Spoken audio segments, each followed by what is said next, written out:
యవనస్తుల కూడిక ఏర్పాటు చేయబడిన వాక్యం చదువుకుందాం. అపోస్తలుల కార్యముల గ్రంథం 20వ అధ్యాయము 7వ వచనం నుండి 12వ వచనం వరకు చదువుకుందాం. ఆదివారం మేము రొట్టె విరుచుటకు కూడినప్పుడు పౌలు మరునాడు వెళ్ళనయుండి వారితో ప్రసంగించుచు అర్ధరాత్రి వరకు విస్తరించి మాట్లాడుచుండెను. మేము కూడి ఉన్న మేడగదిలో అనేక దీపములుండెను.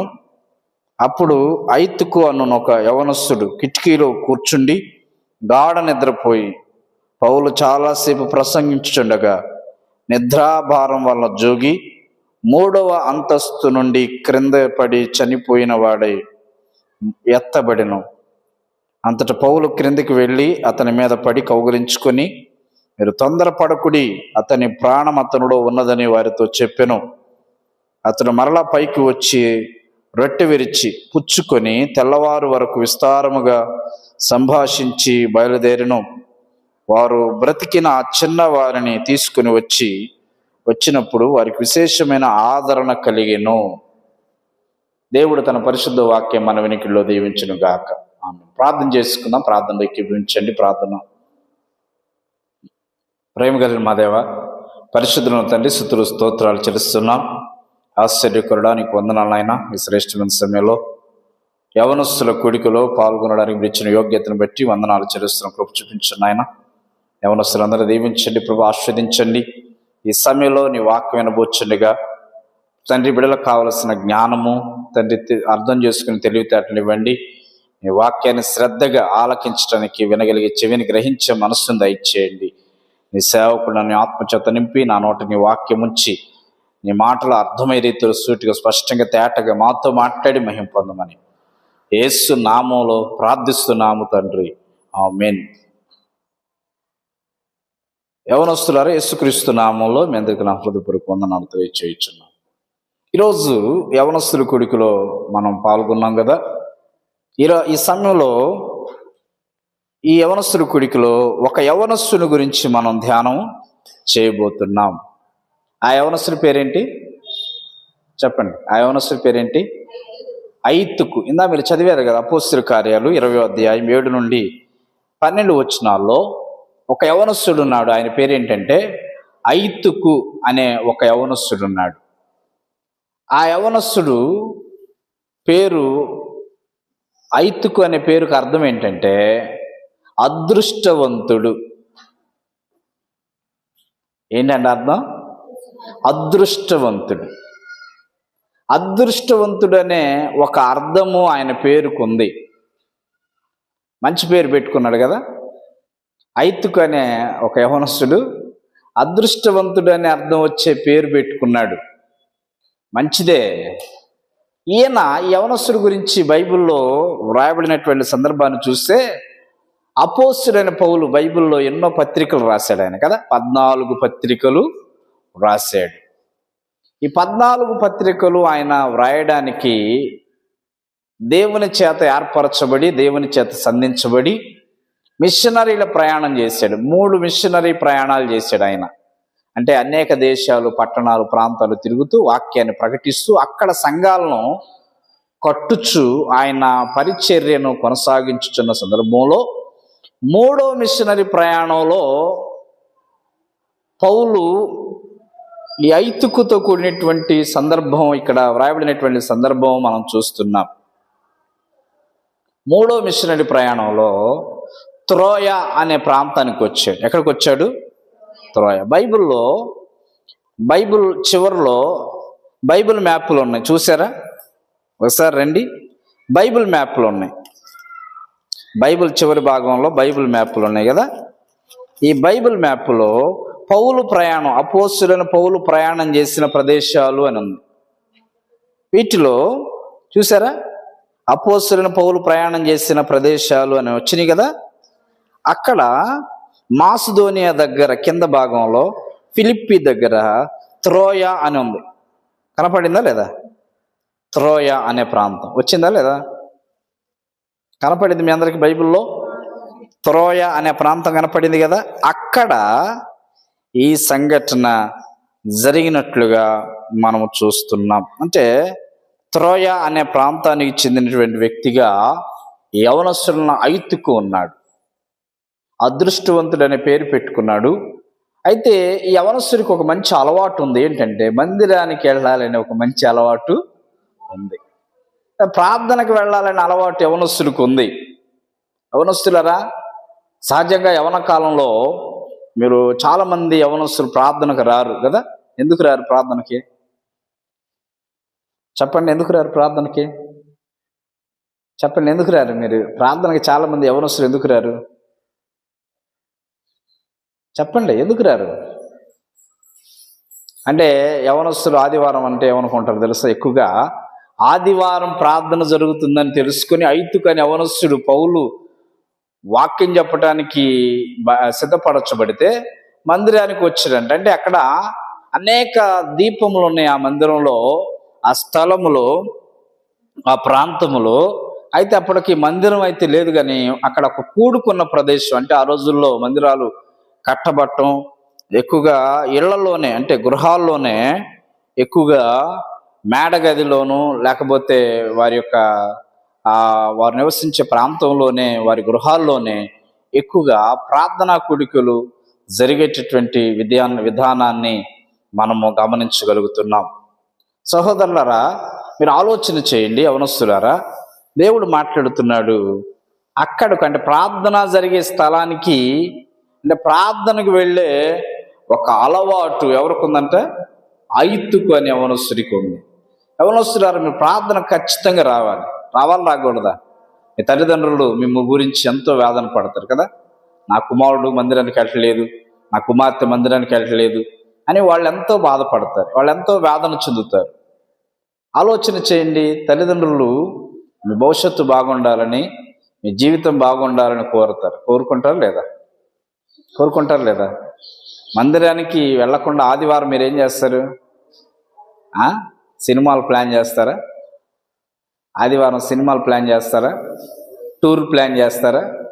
స్నేహితులతో వెళ్ళడానికి, జాలీగా తిరగడానికి ప్లాన్ చేస్తారా?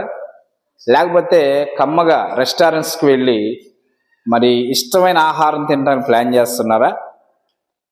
ఎలా ప్లాన్ చేస్తున్నారు? మీరు ఎలా ప్లాన్ చేస్తున్నారు ఆదివారం అంటే? కనుక ఈరోజు మీరు గ్రహించాలి, ఐతుకు అనే యవనస్తుడు ద్వారా మీ జీవితాన్ని పరిశీలించుకోండి.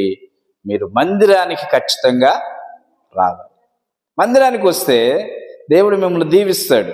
ప్రార్థనకు వస్తే దేవుడు మిమ్మల్ని ఆశీర్వదిస్తాడు, మీకు సహాయం చేస్తాడు. మీ చదువుల్లో, మీ ఉద్యోగాల్లో యవనస్తులారా, దేవుడు అనేక విధాలుగా మీకు సహాయం చేయటానికి సిద్ధంగా ఉన్నాడు. కనుక యవనస్తుడంట ఆదివారం ప్రార్థనకు వెళ్ళాడట. ఒకసారి 7వ వచనం చదువుకుందాం. అపోస్తుల కార్యం 20:7వ వచనంలో, ఆదివారం మేము రొట్టె విరుచుటకు కూడినప్పుడు పౌలు మరునాడు వెళ్ళనయుండి వారితో ప్రసంగించుచు అర్ధరాత్రి వరకు విస్తరించి మాట్లాడుచుండెను. పౌలు అంటే ఆదివారం అనగా సంఘం అంతా కూడా ఆదివారమున మేడగదిలో కూర్చున్నారు. వాళ్ళు కూడుకొని ఉన్నారు. అక్కడ వాళ్ళు రొట్టె విరచడానికి కూడుకున్నారు. అంటే రొట్టె విరుచుటకు కూడుకున్నారంటే అర్థం ఆ రోజు ప్రభు భోజన సంస్కారపు ఆరాధన, బల్లారాధన, ప్రభు భోజన ఆరాధన అన్నమాట ఆ రోజు. కనుక పౌలు చాలాసేపు ప్రార్థన చేస్తున్నాడు, విస్తరించి మాట్లాడుతున్నాడట. అర్ధరాత్రి అయిపోయింది, చాలా టైం. అయితే ఈ ఐతుకు అనే యవనస్తుడు ఎక్కడ కూర్చున్నాడు తెలుసా? ఒకసారి 8వ వచనం మనం గమనించగలిగితే, మేము కూడి ఉన్న మేడగదిలో అనేక దీపములు ఉండెను. అప్పుడు ఐతుకు అను ఒక యవనస్తుడు కిటికీలో కూర్చుండి గాఢ నిద్రపోయి. చూడండి, ఇక్కడ ఐతుకు అనే యవనస్తుడు కూడా మందిరానికి వచ్చాడు, ఆ ప్రార్థనకు వచ్చాడు, వాక్యం వినటానికి వచ్చాడు, మందిరానికి వచ్చాడు. కానీ ఎక్కడ కూర్చున్నాడు తెలుసా? ఎక్కడ కూర్చున్నాడు? కిటికీలో కూర్చున్నాడు. ఎక్కడ కూర్చున్నాడు? కిటికీ. అంటే ఆయనకు కూర్చోడానికి స్థలం లేదా? యవనస్తులారా, మీరు ఎప్పుడైనా మందిరానికి వచ్చేటప్పుడు ఎక్కడెక్కడ కూర్చుంటున్నారు? ఎక్కడెక్కడ కూర్చుంటున్నారు? యవనస్తులు ఎక్కువగా మందిరానికి వచ్చినప్పుడు ఎక్కడో మూలను కూర్చుంటారు, అవునా కదా? ఎవరు కనపడని చోట కూర్చోవాలని ఇష్టపడతారు, ఎందుకంటే కొంచెం సిగ్గుగా ఉండదు. అవునా? మందిరానికి వచ్చారు చాలా మంది సిగ్గుపడతారు. సిగ్గుపడటం ఎందుకు? సినిమా హాల్కి వెళ్తే సిగ్గుపడాలి కదా, అవునా? పబ్కి వెళితే సిగ్గుపడాలి, చేయకూడని పనులు చేసేటప్పుడు సిగ్గుపడాలి, కానీ మంచి పని కొరకు సిగ్గుపడాల్సిన ఆవశ్యకత లేదు. ఈయన కిటికీలో కూర్చున్నాడు. అంటే ఎవరు కూర్చొని చోట కూర్చున్నాడంటే ఆ మేడగది ఎక్కడుందంటే 3వ అంతస్తులో ఉంది. వీళ్ళు ప్రార్థన జరిగే స్థలం ఎన్నో అంతస్తు? 3వ అంతస్తులో కూర్చున్నాడు. 3వ అంతస్తులో కిటికీలో కూర్చున్నాడంట. అవునా? చాలా మంది యవనస్తులు మందిరానికి వచ్చి ఎక్కడో కూర్చుంటారు. కొంతమంది గోడ పక్కన కూర్చుంటారు, కొంతమంది కుర్చీలో కూర్చుంటారు, కొంతమంది కింద కూర్చుంటారు. అవునా? ఎక్కడ కూర్చోవాలనిపిస్తే అక్కడ కూర్చుంటారు ఎక్కువగా. ఇతడు మరి యవన కాలంలో ఉన్నటువంటి ఇతడు మరి కిటికీలో కూర్చున్నాడు. ఐతుకు ఎక్కడ కూర్చున్నాడు? కిటికీలో కూర్చున్నాడు. కిటికీ అనేది 2 రకాలైన జీవితాలకు గుర్తుగా ఉంది. కిటికీలు ఎందుకు కూర్చున్నాడంటే బయట ఏం జరుగుతుందో చూద్దాం అని అనుకుంటున్నాడు. రెండవది, కిటికీలు ఎందుకు కూర్చున్నాడు? లోపల ఏం జరుగుతుందో చూద్దామని అనుకుంటున్నాడు. బయట చూద్దాం అనుకుంటున్నాడు, లోపల చూద్దాం అనుకుంటున్నాడు.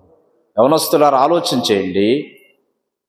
అంటే ఇక్కడ అర్థం ఏంటంటే ఆయన మనస్సు ఏదో మందిరానికి వచ్చా కానీ బయట ఏం జరుగుతుందా అనే ఆలోచన ఉంది, మందిరం లోపల ఏం జరుగుతుందా అనే ఆలోచన ఉంది. అంటే 2 రకాలైనటువంటి జీవిత విధానాన్ని ఆ యవనస్తుడు కలిగి ఉన్నాడు. అంటే మనస్సులో నిశ్చయత లేదు, మనస్సులో ఒక సరైనటువంటి తీర్మానం లేదు, మనసు సరిగా లేదు. ద్వంద్వ వైఖరి అంటే 2 రకాలైనటువంటి జీవిత విధానం. అంటే లోకం కావాలి, దేవుడు కావాలి. కొంతమంది యవనస్తులు ఎలా ఉంటారంటే లోకంతో సంబంధం తెచ్చుకోరు, దేవుడితోనే సంబంధం తెచ్చుకుంటారు, కానీ లోకంతో సంబంధము తెంచుకోరు కదా. స్నేహితులతో అనగా మనల్ని ఎవరైతే పాడు చేస్తున్నారో, తప్పుడు త్రోవల వైపు నడిపిస్తున్నారో వాళ్ళతో సంబంధం తెంచుకోరు, కానీ అవసరమైతే దేవునితో సంబంధం తెంచుకుంటారు. యవనస్తులారా మీరు ఆలోచన చేయండి. దేవుడు నీతో మాట్లాడుతున్నాడు, దేవుడు మనతో మాట్లాడుతున్నాడు. నీవు ఎలా ఉన్నావు? కిటికీలో కూర్చున్నాడు. ఈయన కిటికీలో కూర్చున్నా అనుకున్నాడు. ఏమనుకున్నాడు తెలుసా? నేను ఎక్కడైనా కూర్చొని వాక్యము వింటాను అని అనుకున్నాడు. ఎక్కడైనా కూర్చొని వాక్యము వింటాను అనుకున్నాడు. కానీ వాక్యం విన్నాడా? నిద్ర వచ్చింది. అవునా? ఏమొచ్చింది? నిద్ర వచ్చింది. ఎందుకంటే లోపల నుండి బయట నుండి చల్ల గాలి తోలుతూ ఉంది, లోపల నుండి వచ్చే గాలి. ఒకవేళ లోపల ఒకవేళ ఫ్యాన్ లేవనుకోండి, మేబీ కిటికీలో కూర్చున్నాడేమో. కిటికీలో కూర్చున్నటువంటి యవనస్తుడు జాగ్రత్తగా కూర్చోవాలి కదా. అంటే బయట లోపల వచ్చే గాలి సరిపోక బయట గాలి కూడా కావాలని అనుకున్నాడేమో. ఒకవేళ చర్చిలో ఒకవేళ ఖాళీ లేదేమో. అవునా? మందిరంలో ఖాళీ, మేడగదిలో ఖాళీ లేదేమో. అవునా? కొంతమంది ఖాళీలున్నా కూర్చోరు, మందిరంలో ఖాళీలున్నా కూర్చోరు. యవనస్తులు ఆలోచన చేయండి. ఇతను నిద్ర వచ్చింది. ఏం పట్టింది? నిద్ర బట్టి నిద్రాభారం వలన చాలాసేపు పౌలు ప్రసంగించటం వల్ల కిటికీలో కూర్చున్నటువంటి ఐతుకు గాఢ నిద్రపోయి పౌలు చాలాసేపు ప్రసంగించుచుండగా నిద్రాభారం వలన జోగి 3వ అంతస్తు మీద నుండి క్రిందకి పడి చనిపోయిన వాడై ఎత్తబడెను.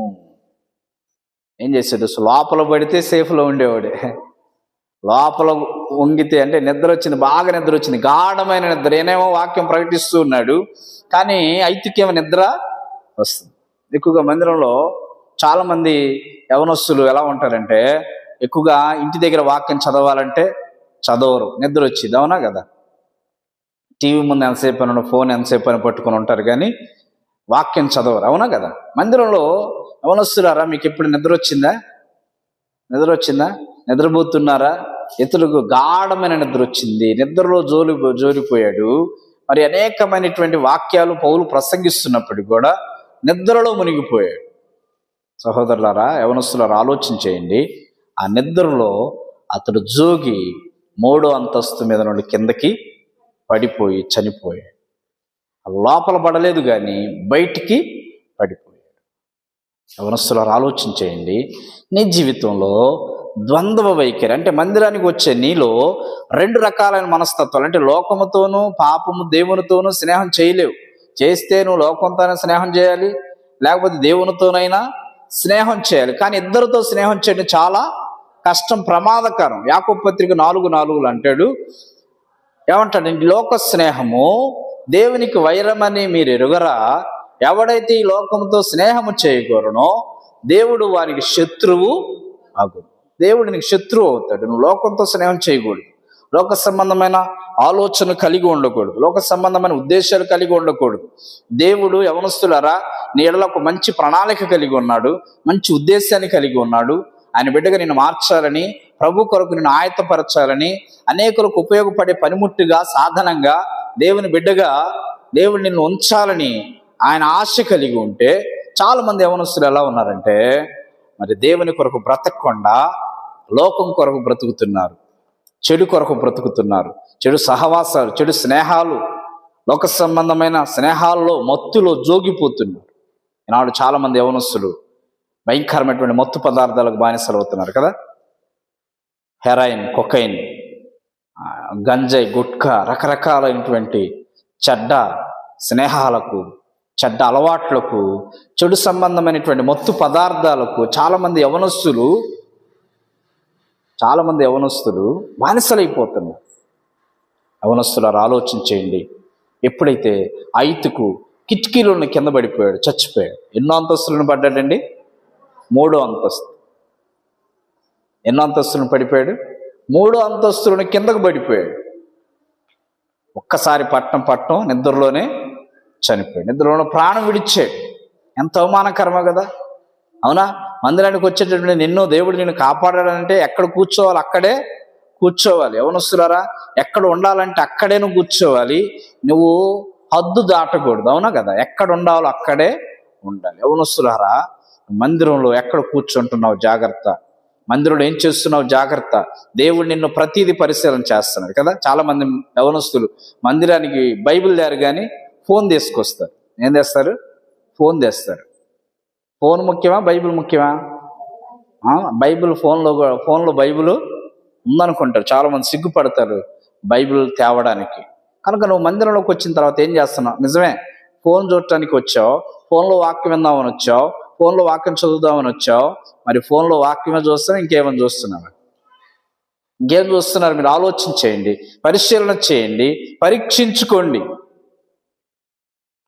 ఈరోజు ఆ యవనస్తుడు ఎప్పుడైతే కింద పడిపోయాడో అందరు వాక్యం వినేవాళ్ళు అందరు గుండెలు గుబేలు అందరు కిందకు వచ్చారు, అవునా? అందరు కిందకు వచ్చారు.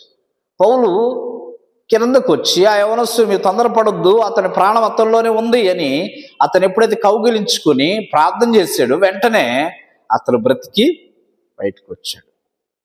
సహోదరులారా, ఆలోచించేయండి. మందిరంలో అనేకులు దృష్టి మార్చటానికి కారకుడయ్యాడు ఐతుకు. ప్రార్థనకి డిస్టర్బెన్స్కి కారకుడయ్యాడు ఐతుకు. మందిరంలో ప్రార్థనా కార్యక్రమాలు సరిగా జరగకుండా మందిరంలో ప్రార్థన కార్యక్రమాల్లో విఘాతాన్ని కలిగించిన వ్యక్తిగా ఐతుకు ఉన్నాడు. యవనస్తురాలు ఆలోచించేయండి. నిన్ను సాతానుడు తన చేతిలో పనిముట్టుగా వాడుకుంటున్నాడేమో. ఒకవేళ ఐతుకులాగా నీకు కూడా ద్వంద్వ మనస్సు ఉందేమో. దేవుడు కొరకు వాడబలవలసినటువంటి నీవు ఐతుకు వలె సాతాను మాట విని కూర్చొని చోట కూర్చున్నావేమో. అందుకే నువ్వు సాతాను సంబంధమైన సాధనంగా మారిపోయావు, లోక సంబంధమైన సాధనంగా మారిపోయావు. నీలో మార్పు లేదు. ఈరోజైనా సరే ఐతుకు అది ఎలాగైతే ఆ మేడగదిలో నుండి మరి ఆ కిటికీలో కూర్చోవటం ద్వారా నిద్రాభారం వల్ల జోకి కింద పడిపోయాడు. ప్రార్థన అంటే, వాక్యం అంటే నిద్ర? యవనస్తులారా, వాక్యం అంటే నిద్ర వచ్చిద్దా? ప్రార్థన అంటే నిద్ర వచ్చిద్దా? ఎప్పుడు నిద్రపోని ఐతుకు ఇప్పుడు ఎందుకు నిద్రపోయి ఉంటాడు చెప్పండి? ఎప్పుడు నిద్రపోని అంటే సోమరిపోతా ఐతుకు? చెప్పండి. యవనస్తులారా, ఆలోచించేయండి. ఈరోజు వాక్యం వింటున్నటువంటి నీవు ఎలాగున్నావు పరిశీలించుకొని. ఐతుకు చేసిన పొరపాటు ఏంటంటే, మంచి పనులు చేశాడు, ప్రార్థనకు రావటం ఒక మంచి పని. ఆయన చేసిన పొరపాటు ఏంటంటే కిటికీలో కూర్చున్న పెద్ద పొరపాటు. 3వ తప్పు ఏంటంటే ఆయన చేసిన 2వ తప్పు నిద్రపోవడం పెద్ద తప్పు. నిద్ర వస్తే మరి కిందకని రావాలి కదా, కిందైనా కూర్చోవాలిగా. అని నిద్ర వస్తుంది, నేను 3వ అంతస్తులో ఉన్నాను, మళ్ళీ ఎందుకు ఇక్కడ కూర్చోవడం అని చెప్పి కిందకని రావాలి. అక్కడ క్రిందని కూర్చోవాలి కానీ కిటికీలోనే కూర్చున్నాడు. ఏం పర్లేదు నేను ఉంటానులే అనుకున్నాడు. ప్రార్థనకు విఘాతంగా సాతాను సంబంధమైన శోధనలో పడిపోయాడు, నిద్రలో మునిగిపోయాడు. సాతానుడు మనకు నిద్ర కలుగు చేస్తాడు, సాతానుడు మనకు మందిరంలో అభ్యంతరాన్ని కలుగు చేస్తాడు. ఎలాగున్నామో పరిశీలించుకొని మరి సరిచేసుకొని మంచి దైవ సంబంధం బిడ్డలుగా మీరు జీవించాలని, ప్రభు కొరకు ఆయత్తపరచబడాలని నేను జ్ఞాపకం చేస్తూ ఈ మాటలు ముగిస్తున్న దేవుడు తన పరిశుద్ధమైన మాటలు మన వినికిళ్ళు దీవించును గాక. ప్రార్థన చేద్దాం, ప్రార్థన చేసుకుందాం. ప్రేమ కలిగిన మా దేవ, పరిశుద్ధమైన తండ్రి, వందనాలు చెల్లిస్తున్నాం. ఈ సమయంలో ప్రభా యవనస్తుల కూడికలో నీ వాక్యాన్ని పంచుకోవటానికి, మాట్లాడడానికి మీరు ఇచ్చిన యోగ్యతను బట్టి వందనాలు ప్రభా. కృప చూపించండి నాయన. యవనస్తులందరూ దీవించండి ప్రభా. ఐతుకు నాయన యవనస్తుడు తండ్రి మందిరానికి వచ్చే అలవాటు ఉంది తండ్రి. మేడగదిలో వచ్చాడు నాయన, ప్రార్థనలో పాల్గొన్నాడు కానీ కిటికీలో కూర్చున్నాడు ప్రభా. కూర్చుండని కూడని స్థలంలో కూర్చున్నాడు. లోకం కావాలి, దేవుడు కావాలని అనుకున్నాడు ప్రభా. నిద్రపోయాడు తండ్రి. నిద్రాభారం వల్ల జోగి కింద పడిపోయాడు, చనిపోయిన వాడే ఉన్నాడు. పౌలు అతన్ని బ్రతికించాడు ప్రభా. ఆ గొప్ప కుటుంబ బిడ్డలందరికీ నాయన గొప్ప ఆదరణ ఇచ్చావు ప్రభా. తండ్రి నీకు స్తోత్రాలు చెల్లిస్తున్న కృప చూపించండి. ఈరోజు యవనస్తులను బట్టి నీకు వందనాలు. వాక్యాన్ని విన్న ప్రతి బిడ్డను దర్శించండి. ఐతుకు వలె ద్వంద్వ వైఖరి, లోకం కావాలి దేవుడు కావాలని అనుకుంటున్నారే ప్రభా. వారు నాయన ప్రార్థనకు అభ్యంతర కారణంగా యవనస్తుల జీవితం ఉందేమో నాయన, నీకు అవమానకరంగా వారు బ్రతుకుతున్నారేమో ప్రభా. పరిశీలించుకోవడానికి సహాయం చేయండి. ఈ ఆరాధనలో పాల్గొనే యవనస్తులందరూ దీవించి వారిని దర్శించమని, విత్తబడినటువంటి వాక్యాన్ని బట్టి వారి బ్రతుకులు, వారి జీవితాలు మార్చబడి నాయన నీకు ఖ్యాతి తెచ్చేటటువంటి యవనస్తులుగా వారు జీవించడానికి కృప చూపించమని యేసు నామంలో ప్రార్థిస్తున్నాము తండ్రి, ఆమేన్. తండ్రి, కుమారుడు, పరిశుద్ధాత్మను త్రియేక దేవుని సదాకాలం దేవుని సన్నిధి తోడై ఉండి ఐతుకు వంటి మరి ఐతుకు వలె దైవ సంబంధమైనటువంటి భయం కాకుండా దైవ సంబంధమైన ప్రార్థనా జీవితాన్ని కలిగి దైవ సంబంధమైనటువంటి వ్యక్తులుగా, యవనస్తులుగా మీరు ప్రభు భయము కలిగి ఆయన త్రోవలు నడిచేటటువంటి యవనస్తులుగా జీవించినట్లుగా దేవుని కృప మీకు తోడై ఉండి బలపరచునుగాక. ఆమేన్. అందరికీ వందనాలు.